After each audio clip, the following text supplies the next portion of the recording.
व्यवहार चाललंय, लोकांची फसवणूक होत आहे. सोलापूर जिल्हाधिकार्यालय पूनम गेट समोर हे लोक मागील 313 दिवसापासून आंदोलन करण्यासाठी इकडं बसलेले, ठिय्या मांडून बसलेले आहेत. तुमचं नाव सांगा. माझं नाव भिवाजी वावरे, मूळ मालक शेतकरी.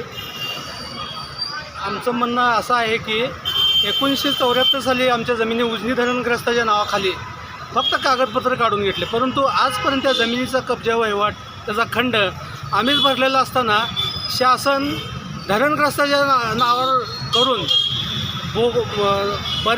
धरणग्रस्ताच्या नावावर करून कोट्यवधी जमिनीचा घोटाळा त्यांनी केलेला आहे. कारण जमिनीचा कब्जाच आमच्या ताब्यात आहे.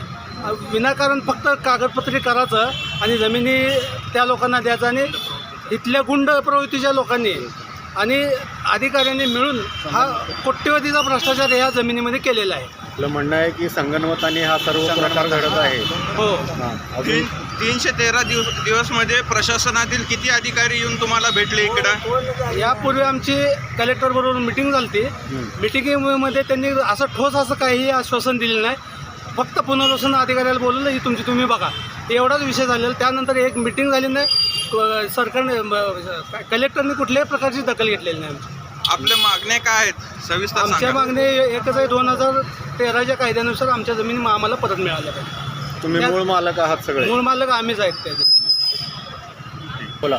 तरी आमचं आंदोलन 313वा दिवस आज आंदोलनाचा, पण काही अधिकाऱ्यामार्फत किंवा काही याच्यामार्फत आमचं आंदोलन दडपण्याचा प्रयत्न चालू आहे. आणि आमच्या शेतकऱ्यावर यापूर्वी खोटे केसेस दाखल केले, तुम्ही आंदोलन बंद करा, हे करा म्हणून.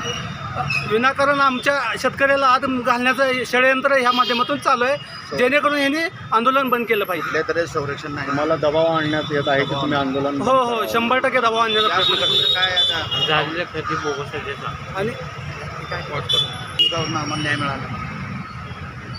यापूर्वी आमच्या शेतकऱ्यांना आत्मदहन करण्याचा प्रयत्न केला. त्यावेळेस कुंभारसाहेब हे इथं उपोषणास्थळी आले होते. त्यानंतर त्यांनी असं ठोस असं काही आश्वासन दिलेलं नाही आहे. लिखितमध्ये काही आश्वासन दिलेलं नाही. बरं, फक्त करतो धरतो एवढंच चालू, फक्त तोंडी ह्यांचं बोलणे चालू आहेत. परंतु आज 313 दिवस झालेले असताना जर आम्हाला कुठला न्याय मिळत नसेल तर येणाऱ्या 15 ऑगस्ट दिवशी अजून एकदा आम्हाला आत्मदहनचं आंदोलन करण्यात येईल.